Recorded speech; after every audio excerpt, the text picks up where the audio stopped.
That should work. That should work. At least I can see myself. It's so glitchy though. Holy moly. All right, so sorry about all that. My name is Patrick, and I do my workouts here in my home gym in my garage. This little built-out place in my garage because I don't like going to the gym. So what I figured is in the mornings I'll work out and I'll go live because why not? I'm already here doing this, and that way I can talk to you all about fitness and finances. Fitness and finances. So if you're talking about passive cash flow and how to become financially free, we can talk any type of investments that y'all want to talk about. Wow, I'm so glitchy down here. But any type of investments y'all want to talk about, we can talk about. Or you can work out with me in the mornings. You can discuss anything health or finances with me. And we can talk about financial freedom. I was talking to my student the other day, and one of my students said to me that he's looking to make like $6,000 a month. That's what he needs to make to support his lifestyle, was $6,000 a month. And in the note space, even using other people's money, I was talking to him about how he didn't have to have any of his own money invested, use talent, skill, and knowledge as his value, use private lenders to take down mortgage notes, and he only needed 32 deals, 32 transactions would have got him to a state of financial freedom. So in the morning, let's talk fitnesses. Let's talk fitness, finance, anything you want to ask me about investing, real estate, utilizing OPM, and so on. It's just such a bad connection, isn't it? My goodness.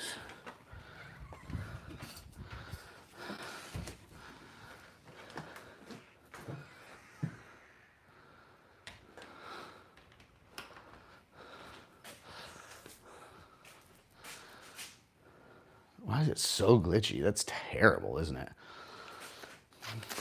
Let's see. Hey, welcome on. My name is Patrick. I'm just talking about fitness and finance. I can't see who's on, but I can see, perhaps if you comment. I hope I can see your comments. Oh, hi. There you go. All right, cool. Well, I got you up, and I can see your comments. And what I do here is I go live, as you can see in my dungeon garage gym, because I don't like going to the gym. Going to the gym is not my thing. So I built out this little gym here in my garage to do my workouts. Good morning. And I do my workouts here in my little garage gym that I built. And I did a video the other day about the equipment that I bought because I'm literally in like a little 10-foot by 12-foot area, but I'm pretty much able to get all the exercises done that you can get done at the gym, just about, not quite. But I work out here in the garage every morning just to keep my 46-year-old butt in shape. But I run Note Investor University, where I teach people how to invest in mortgage notes for passive cash flow. And I also run the Everly May Capital Group, which is a $250 million real estate investment fund. And we're developing some apartments from the ground up in Florida right now. And so we've got good investment opportunity, but I have a wealth of knowledge to answer any questions that you guys have about passive cash flow, health, fitness, working out. My father was the musculoskeletal physiology professor at San Diego State University for 42 years, taught weight training. I may not look like it, but Pops was a bodybuilder, and so I kind of grew up with weight training and knowing how to do all the exercises properly. And all that good stuff. And I just started working out recently again, a year and a half ago. It had been a long time. And I was getting fat, and I was on the bad foods and the beers almost every night and all that good stuff. And it wasn't good, but this is designed for you guys to ask questions. So if you guys have any questions about fitness or finance, passive cash flow, real estate investing, then go ahead and type your questions in the comments. I'm here to answer them live while as you work out with me. So if you guys have questions about fitness or finance or investing, any type of investing, we could talk crypto, we could talk just about anything you want, but here to answer questions about financial freedom and how you can attain financial freedom at any age, really. My partner and I were able to do it within about 2 to 3 years in the mortgage note space. And financial freedom, guys, financial freedom, to clarify, is not rich. Okay? If most people get their hands on $1 million or $2 million, they lose it really quickly. We've seen what happens to the lottery winners, haven't we? There's just no financial intelligence. It's not knowing what to do with money. That's the problem. So these people win, $3.5 million, the state lottery. And all of a sudden, a year or two later, they're broke and claiming bankruptcy, right? That's just lack of financial intelligence. It's not lack of finances. Everybody thinks it's a lack of finances. It's their problem. It's not. It's a lack of financial intelligence. What to do with money. But if you guys don't know what a mortgage note is the debt side of real estate. So if you buy a house and you pay cash, you don't need a note because you paid cash. Most people don't pay cash for houses though. So when you go and get a mortgage loan, to buy a house, you fill out what's called a promissory note. And a promissory note is a written promise to pay back monies that you've borrowed. It's pretty much what it is. So basically, when you borrow money to buy a house, you fill out a promissory note and you fill out a mortgage document. The promissory note spells out the debt, the money you borrowed to buy the house, the terms, when the money's supposed to be paid back, payment due date, all that stuff is on your promissory note. But most people don't know that a promissory note is an investable vehicle, just like a property. So what we do is we buy the paper, we don't buy the property. And there's some really cool reasons behind that, right? As a landlord, we have all these responsibilities. As a landlord, we deal with all the tenants and the, calls about the toilets, and all the maintenance and liability is on you as a landlord, but in the note space, it's not. So if you thought about it, you have to ask yourself the question, why do banks own mortgages and not rental properties, and they don't flip houses? There's a good reason behind that, actually. The own nothing and control everything theory is what the banks do, because imagine owning 1 million rental properties. Do you know how much of a pain in the butt it would be to own 1 million rental properties? Forget about it. But if you owned 1 million people's mortgages, you can do that because it's much more passive. So we own people's mortgages and we collect mortgage payments every month rather than rent payments every month. The cool thing behind that, of course, is that you don't have the liability of being a landlord because you don't own the property. Remember, there's a homeowner living there and they pay a mortgage payment, not a rent payment. So if you own people's mortgages, now think about it, a bank can own 1 million mortgages, right? That's wild. A bank could own 1 million mortgages, but a bank would never own 1 million rental properties. It just wouldn't work. So when we got into the note space, we realized that we could own this real estate paper. Now, of course, you step into the shoes of the bank when you own someone's mortgage. Now, if you don't, there's only 3 things you can do with your mortgage, really, right? If you have a mortgage, you can pay it like you're supposed to, like a good little borrower. So you can pay your mortgage payment on time every month for a long time, right? Most of these mortgages are 30 years. Now they're going to 40 years, maybe 50 years. It's wild, but number one option you have with your mortgage is to pay it as agreed and just keep paying it on time every month like a good little borrower until eventually your house is paid off. Then you really sort of own it. But we know we don't really own it until we've paid it off, right? because the bank holds a mortgage, and the mortgage document allows the bank to repossess your house if they need to, right? So the mortgage document pledges your house as collateral to the bank, and the promissory note spells out the written rules of the debt or the money you borrowed to buy the house. But you see, people tend to pay their mortgages too, guys. That's just one of the bills people pay. So it's a very passive thing. They say passive is being a landlord. Oh, it's all this passive cash flow from real estate. You know, being a landlord is not passive. That's blasphemed out there, isn't it?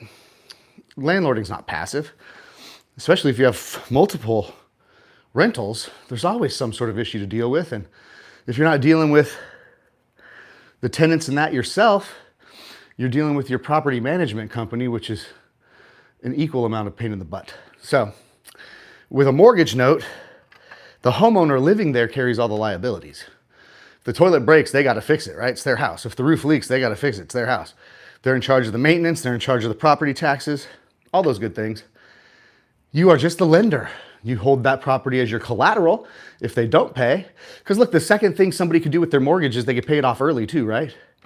Somebody could pay their mortgage off early by either refinancing with a new lender or paying their mortgage off, right? You could pay your mortgage off early just by paying it. Maybe you win the lottery or come into an inheritance.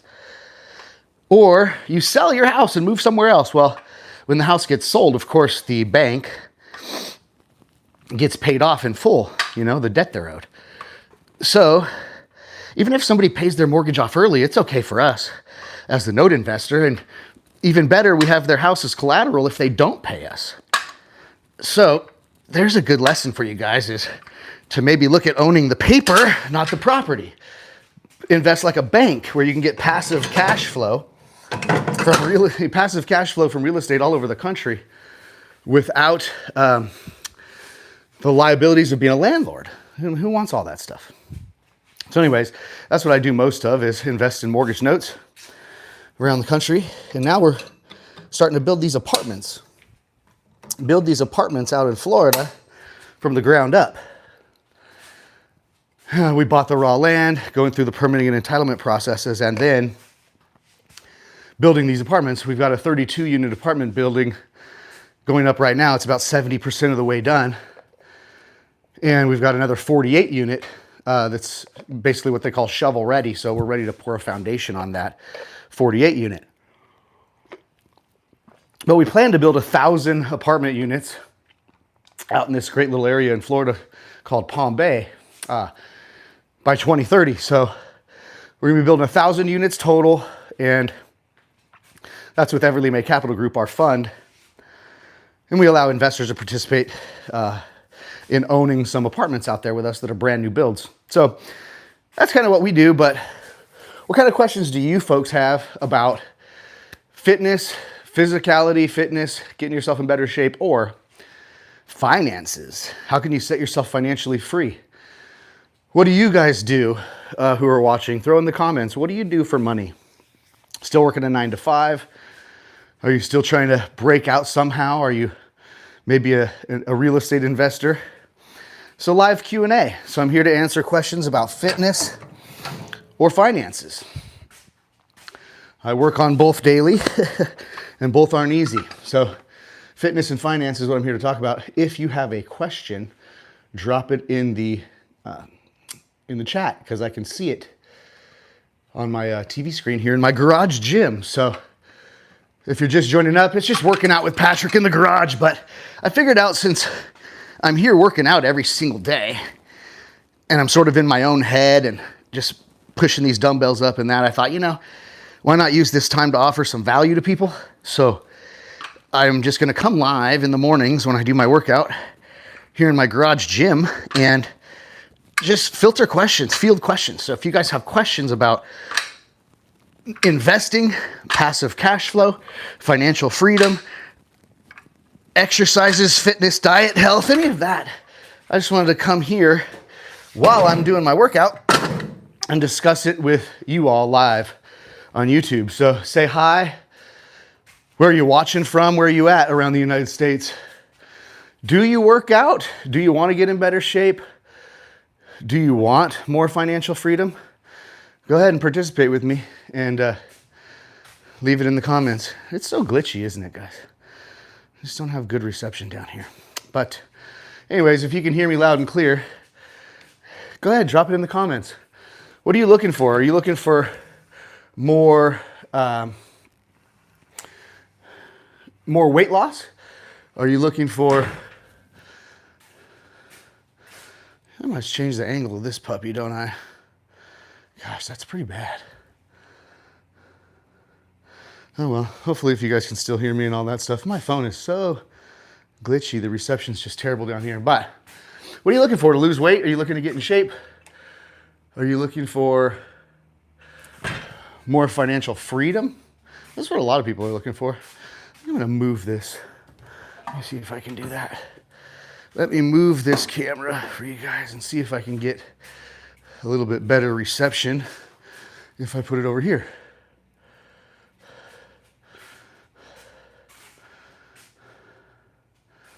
Huh, maybe not. Jeez, this is horrible.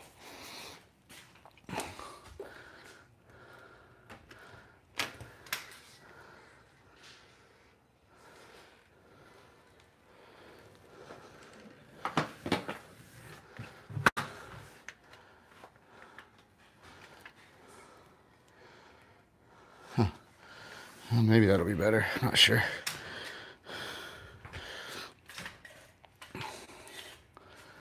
Okay, well, anyways, that's probably not going to work out the greatest, but trying to change the camera angle. The reception down here is just horrible. For my camera, at least. But hopefully you guys can hear me. Drop if you can hear me down in the chat. Let's see, we got 3 people on right now, but I don't know if you guys can hear me or not. My phone is glitching big time. Possibly. All right, well, what do you guys have questions about? Do you have any questions about earning more passive cash flow in life, becoming more financially free, losing weight, being more healthy, more energetic? What's on your mind? Go ahead and drop it in the chat. It's horrible. Terrible, terrible, terrible. Wow. Well, I don't know if my live is still actually on.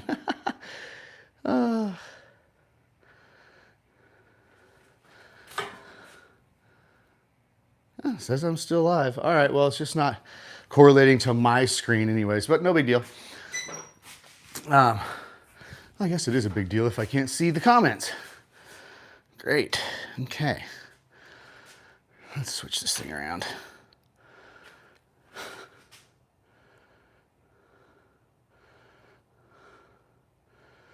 There, let's switch this thing around. I'm gonna fix it up, guys. So my TV's not working. Okay, cool. At least, oh man, that's fine. Okay. I see that we do have a question, so thank you. It says, how are you able to start or obtain a mortgage note? Well, I don't start them very much.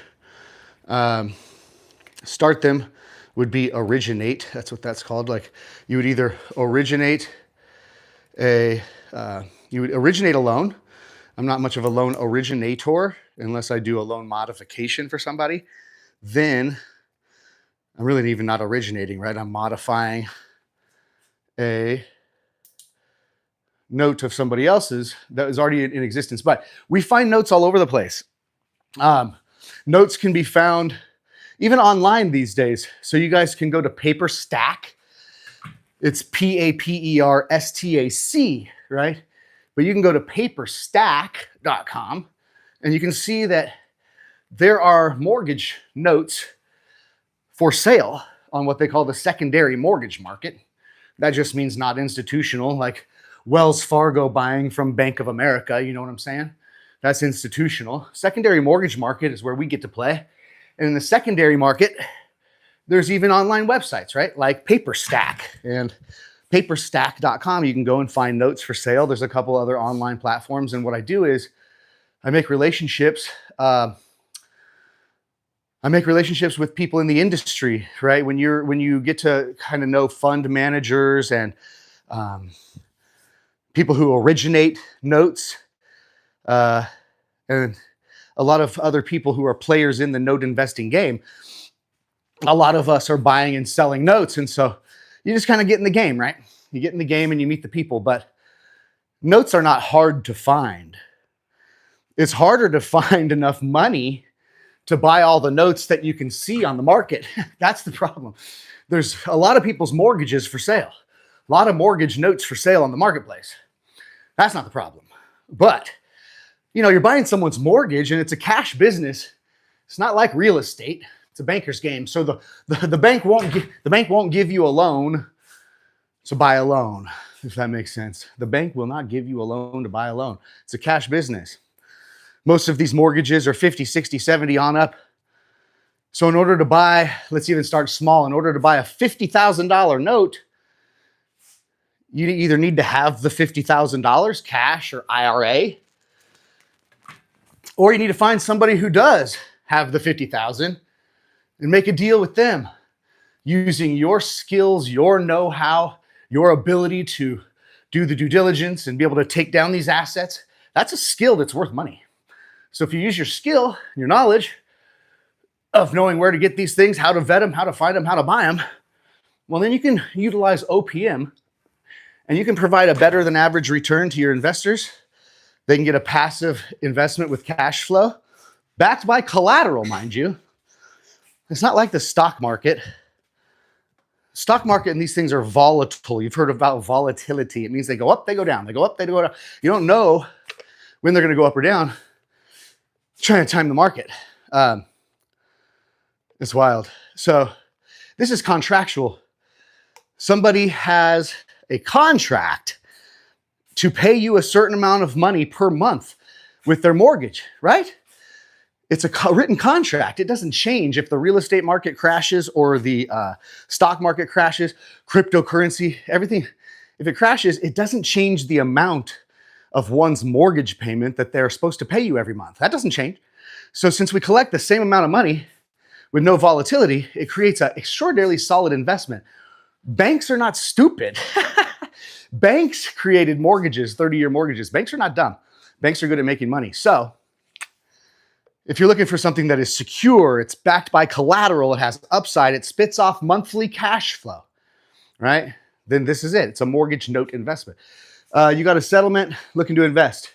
You can certainly reach out to me. Reach out to me. You can leave a comment down here. We can exchange calendar link or whatever. But if you do have money to invest, we can talk. I'm not a financial advisor.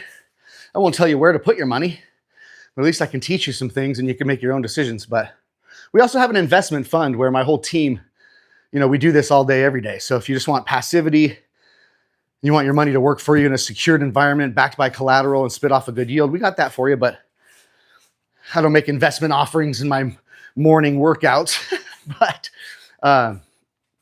definitely can help you with that. I find the company's contact want to bury me in fees with no results. Yes. Well, you got to look at this, guys.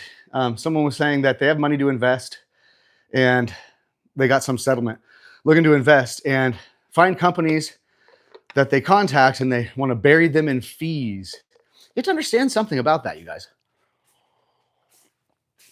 The reason why investors get buried in fees in the regular marketplace is because there are stockbrokers and these kind of agents that make their money. Here, let me move this over here. They make their money from fees. Okay. How do you think that they get paid? They make their money off of their fees. And so, yeah, they're going to fee you to death because that's how they make their living for their family. And every time they put you in an investment, every time they make a trade for you on your behalf, they make money. It doesn't matter if you win as the investor. It doesn't matter if you make a profit. I shouldn't say they don't care. That's not the right way to say it. But it doesn't hurt them financially if you buy a stock and that stock goes to zero and you lose all your money. They already made their fee and commission by putting you into that asset because they make a fee when you buy some. Okay. So That's why you get buried in fees. With mortgage note investing, it's on the secondary market. So a financial advisor or a stockbroker or these kinds of people cannot offer you a mortgage note investment because it's not regulated. It's not something that they can make a fee on. So since they can't make a fee, they won't offer it to you, even though it's one of the best investment vehicles that's ever existed, but it's not something they can make a fee or a commission on. So they're not going to let you do it, and they won't sell it to you. But anyway, I digress. When you have a mortgage note, think of a bank. A bank never comes to visit your house, do they? Unless you're late or behind on your mortgage payments, shucks, your bank or your lender on your mortgage won't ever even call you. How passive is that for the bank? They're sitting back, collecting your mortgage payment every month. Every month on the 3rd, they get a check from you or me or whoever paying for this mortgage payment. But they didn't have to do squat. They're not a landlord. Make sense? They're not landlording. So in that case, they don't really have much worry except for to check and make sure you made your mortgage payment again on time, like a good little borrower. Now, what happens to someone's house if they don't pay their mortgage payment? What happens? What happens to your house if you go delinquent or late on your mortgage? Tell me in the comments. Pretty simple one. What happens to your mortgage if you don't pay it? What happens to your house if you don't pay your mortgage? It goes bye-bye, right? Won't be your house for very long. It's because the bank has the legal right to repossess their collateral. Yeah, foreclose. That's right. That's right, foreclose. The bank has the right, legal right, to do a foreclosure. A foreclosure is sort of a forced seizure of their collateral, right? A judicial process to go forward to get their collateral. Now, you can do a deed in lieu. A deed in lieu of foreclosure means you could have you could just sign your house over to the bank voluntarily, give the house back to the bank, and walk away clean without a foreclosure on your record. So that's one way. And then also there's cash for keys option. Cash for keys option. If you guys are in real estate, you've probably heard that before, but a cash for keys is paying someone some money to avoid foreclosure and to have them sign your house over. Oh, okay, cool. That's a good question. Oh, hey, someone's talking about fitness now, but to finish that conversation off in mortgage note, that's why I like buying mortgage notes, because you step into the shoes of the bank and you play under the bank's rules. The banks didn't create financial rules for themselves that are one-sided for the borrowers. The rules are one-sided for the bank. The bank made the rules for themselves. And when you buy a mortgage note, you step into the shoes of the bank and you take over those mortgage payments. What ends up happening is you end up in that same place now, but you're just on the other side of the fence as the lender. You're not the borrower. So you got somebody that owes you money contractually. You got somebody that's supposed to pay you a payment every month on a specified date, certain interest rate. It's a contract they can't break. And they can either pay their mortgage on time like a good little borrower, and we could collect passive cash flow monthly from a piece of real estate somewhere around the country without even owning that piece of real estate. Fantastic. If they pay off early, you just get your money back, usually plus some, because we buy these notes at a discount. That's for another conversation. But then if they don't pay, remember, you have the legal right to repossess the physical real estate. So that's why we like note investing anyways. If you buy it right, it's kind of a no-lose game. There is some loss and there's some risk in notes. You got to know what you're doing, but it's a pretty cool game. So I got Madhov in here. He wants to lose weight. He or she, I'm sorry, I can't see your picture. Want to lose weight, and I do diet vegetarian, but I can't get the results. I do run 4 kilometers a day. So are you overweight and you're trying to lose body fat? Is that what it is? Are you actually overweight and trying to lose body fat? Is that your goal? Go ahead and put it in the comments. But I will tell you this. Yes, I want to lose fat. Okay. So I don't know if you go back gosh, I don't know what profile it's on, but I will show you. I weighed probably maybe 15 pounds or 20 pounds more than I do today. My six pack's starting to show up again. I was going down the wrong path, and I was about 20 pounds overweight. And there was really like 3 or 4, actually not that hard, 3 or 4 simple changes. I say not that hard because it's really not. It's just mental discipline. But I don't go to the gym, sir. How can I still lose weight? I got you. Don't worry about it. I got you. So losing weight has to do with, in my opinion, well, 3 or 4 different things, okay? Number 1 is diet. Number 1 is always diet. And when people say I eat vegetarian and things like that, I kind of say, oh, I don't know. I get a little cringy on that because our bodies need certain items to process properly and to get our body in the best shape ever. And those are proteins, fats, and carbohydrates. And with plants, I know you can get protein from plants. Don't get me wrong.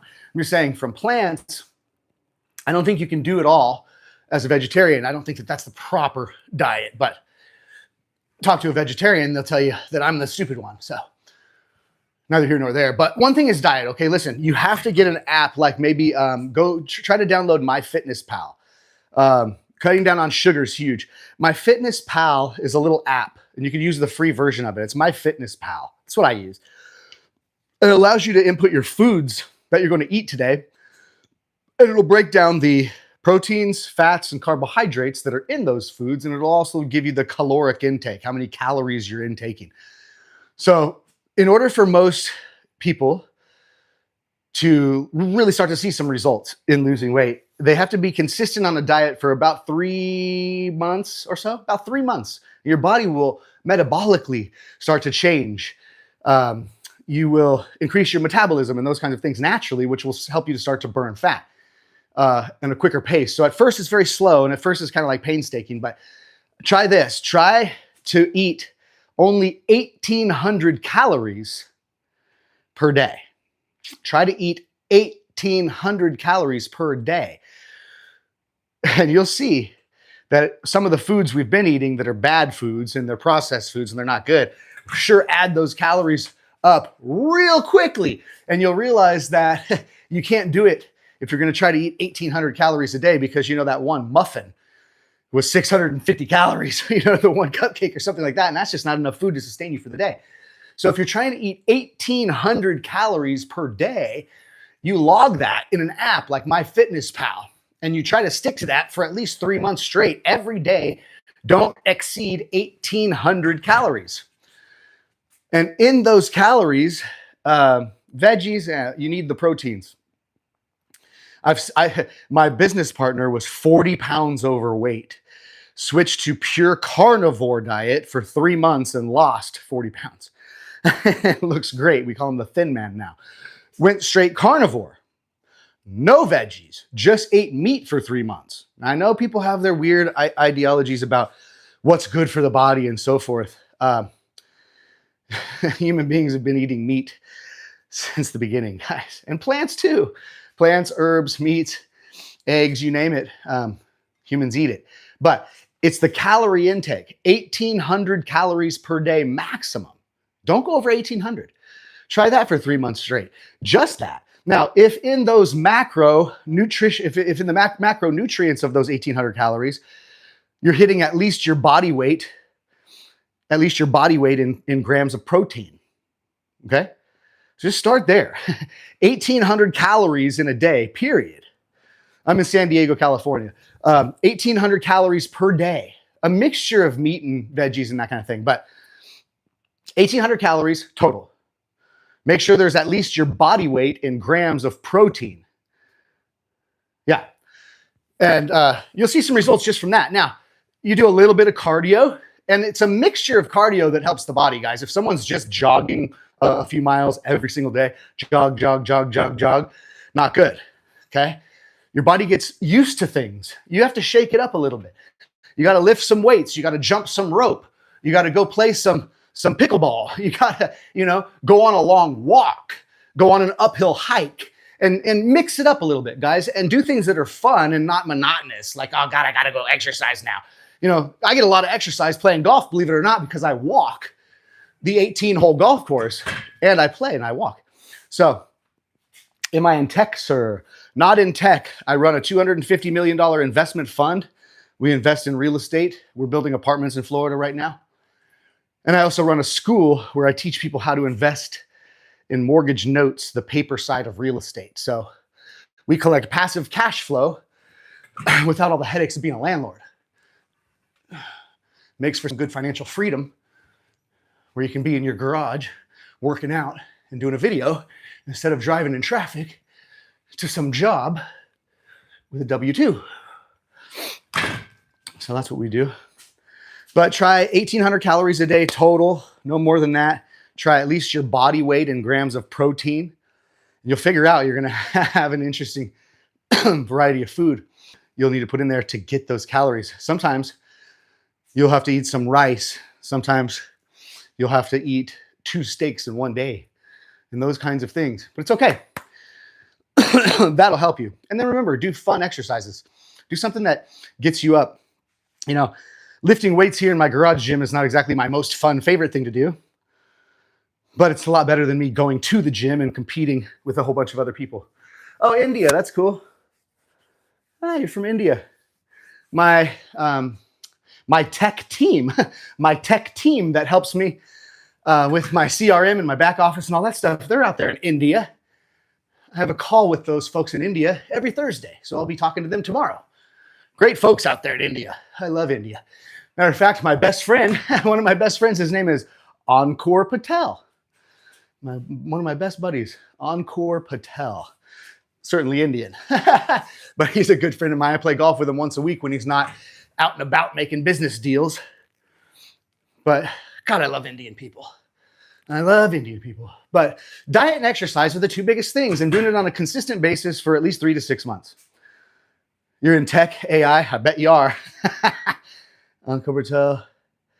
Yeah, but I think his name's spelled Ankoor. Ankoor. But yeah, my buddy said, are you? Yeah, Uncle Bertel. My buddy says the Indians are either, what did he say? He said the Indians are either hotel. What did he say? They're either hotel Patels or medical Patels. He said there's only 2 types of Patels, hotels or medical. He's in hotels, or his family was in hotels, but now he's gone to medical, which is funny. He's building a medical company right now, distribution company for peptides and skin grafts and all these crazy things. But anyways, I love India. But anyways, quick workout. As a 46-year-old guy, it injured my shoulder about a year ago. It's just finally getting better. Got the knee with 3 knee surgeries on it and all that good stuff. So guys, I'm not in here powerlifting and I'm not in here going nuts like I used to when I was like a 20-year-old guy. But it is the daily habit of, you know, going for a fair amount of time, right? Try 3 to 6 months. You'll see drastic changes. I will tell you that. You will see drastic changes. 3 to 6 months. Proper diet, calories and proteins, and at least about an hour of physical exercise per day, 5 days a week. Take 2 days off. Your body needs to rest. I don't work out every day or play a sport every day. Can you give me some AI startup, sir? Can you give me some? What would I give you? Some of what? What would I give you some of?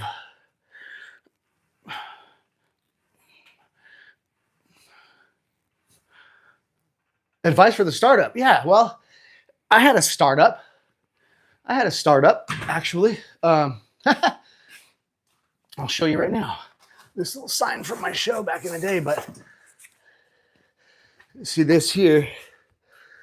My camera's backwards, sorry. But anyway, this was a little sign from something I invented back in 2005. So I did have a startup company. My startup company was called Finder Technologies, and we were creating technologies that were location-based to find things. And so I created the Auto Finder, which was the first car alarm key fob that could locate where your car's parked in a parking lot or parking structure, called the Auto Finder. Launched that in 2009 at the CES show in Vegas. So that was a startup company that I was a part of that I built from scratch. Any advice for a startup? Well, yeah, there's lots of advice for a startup, but first piece of advice for a startup is accumulating the right team. Accumulating the right team and being very strategic about who you put on this team, because that team in an early on startup is going to make or break your business. It's not just you. You're gonna have a good team around you. So that's first and foremost. Secondly, how do you start from zero? Well, we all start from zero. So everybody pops out of the womb as a baby with nothing. so we all start from zero, essentially. Okay, so now that you're an adult, you have technology, you have a cell phone, you have ChatGPT for help and these kinds of things, then you just got to take it step by step and get started. One of the things you got to have in the very beginning is a pitch deck. Something that obviously describes your startup, describes what you're going to do, describes the potential profit, describe 20 years old. Well, dude, good for you, man. I started my company when I was 25, so you're ahead of me there, great sir. But you're gonna need money. Most people who say I'm starting from zero, I mean, I'm starting with zero money. That's what most people mean, right? So if you're starting from zero monies, then you're gonna need to get some monies, isn't that right? So how are you gonna get some monies? Well, there's people out there with money that like to invest in startups, isn't there? Am I right or am I wrong? There's people out there that like to invest in startups. Now, do they know you? Do they know you? Do they know what your startup is? Do they know what you're going to do? What your plans are? So that's why we do a pitch deck. That's why we do a pitch deck and something that looks nice, and you put it in a presentation so that you can present your idea, present your startup to other people. You're gonna have to have some other people get jazzed about it and believe in you and believe in your business venture, and you have to have a plan for them and their money. So one thing that's most important is to have your team solid, and then the other thing is to go find a team of people with money that'll wanna fund your startup. You can do it with no money.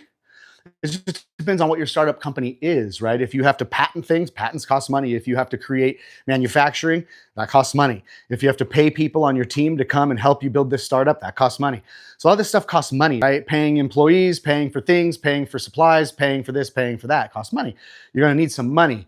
And if you don't have any, you're gonna need to get money from others. So you're gonna have to have a compelling pitch, and you're gonna have a pretty good business idea to just go to people and say, hey, look, here's who I am, here's what I'm gonna do. Here's the future outlook. Here's what I plan to do.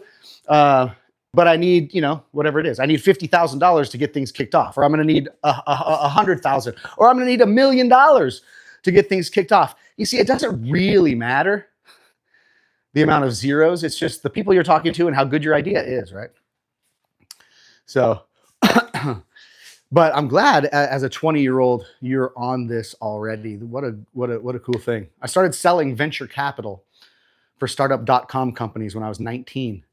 That bled me into high-level sales, learning how to raise capital for businesses and that stuff, and then started my own thing at 25. But man, to be doing a startup at 20, congratulations. And guys, it takes 5 or 10 startups usually for somebody to hit it big, okay? The odds of startup companies really succeeding are very low. And so don't get discouraged if on your first adventure, it doesn't go well, right? I'm 46 years old now and finally achieving financial freedom. And I started working on all this when I was an older teenager. So it don't happen overnight. It usually doesn't happen on your first project or your second, to be honest. So I'm from where every other person is something business, is don't business.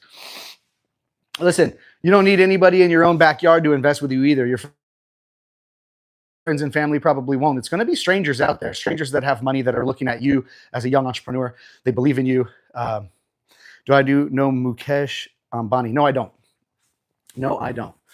But this is about the time I kind of end my workout. I got to get in the house, shower up, do some things with the kids, and then get off to my office for my work day.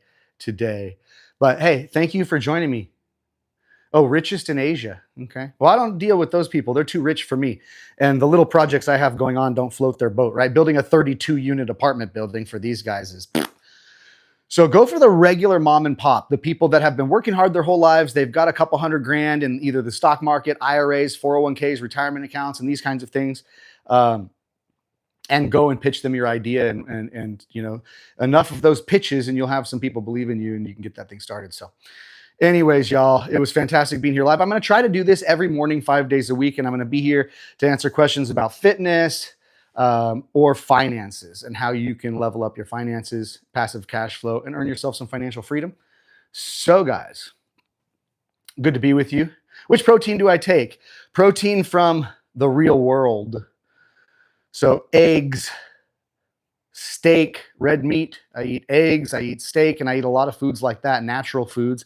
But also there's some good protein powders. I use Naked protein powder because it's very clean, it's healthy, it doesn't have a lot of bad ingredients in it. So I order Naked protein powder. And I also use creatine and some other supplements, just vitamins though. I don't do any supplements like, Optimum Nutrition's okay. I like to look at the ingredients. I like to try to have as clean of intake of food and protein powders and things like that as I possibly can. And some of the protein powders, if you look on the back, they do have sucralose and they do have some bad ingredients that I don't like to eat. So my protein powder might not taste as good, but it's better for me. So anyways, thank you for coming and watching. I'm going to be on here live pretty much every morning, Monday through Friday, and we're going to discuss a little bit more about fitness or your finances. All right, guys. So we'll be on tomorrow morning and we'll see you.